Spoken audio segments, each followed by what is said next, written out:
අද හොඳටම වැස්ස උදේ ඉඳලා. ඉතින් මං හිතුවා රෑට සුප් එකක් පිව්වොත් හොඳයි කියලා. ඉස්සලාම අම්ම එළවලු ටික මේ කපාගෙන තියෙන්නේ ලීක්ස් පොඩියට කපාගෙන නෝකෝල් චුට්ටක් පොඩියට කැපුවේ. මොකද ඒක චුට්ටක් තැම්බෙන්න හයියයි වගේ හින්දා කැරට්, අල, බෝංචි ටිකක් ලොකුවට කපාගත්ත වට්ටක්කා, ගෝවා, ගෙදර බ්‍රොකෝලි කෑල්ලක් තිබ්බා. බ්‍රොකෝලි. ඊට අමතරව මම තෙම්පරාදුවක් දානවා. සුදු ලූණු, කරපිංච, රම්පේ, සැල්දිරි, කොත්තමල්ලි කොළ තිබුණොත් හොඳයි. අපේ ගෙදර නැහැ. ඒ වෙනුවට අපිට පුළුවන් දාන්න කොත්තමල්ලි කුඩු. චිකන්. කටුත් එක්ක චිකන්.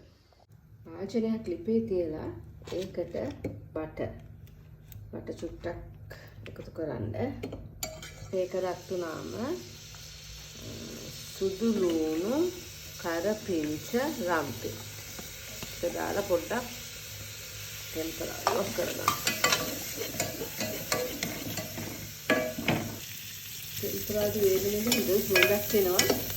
මේ බටර් කරවෙන්න දෙන්න එපා. එතකොට අපි චිකන් ටික එකතු කරනවා.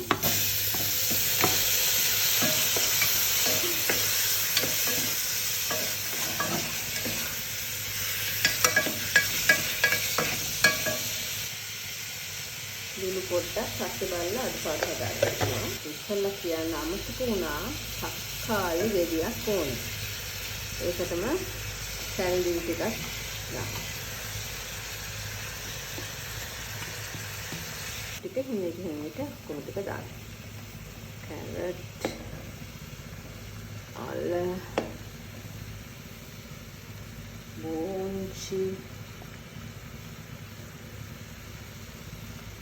වට්ටක්කා,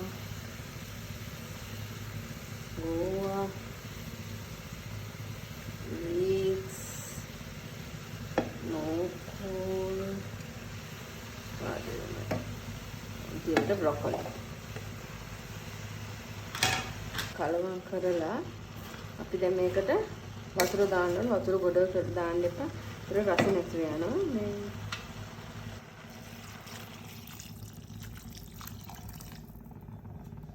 ගම්බුලි චුට්ටක්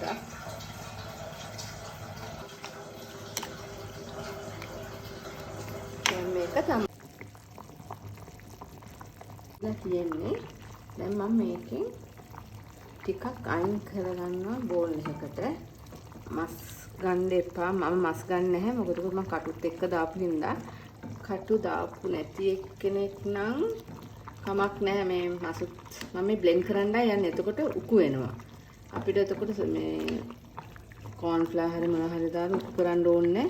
නිකම්ම උකු වෙනවා මේ සුප් එක.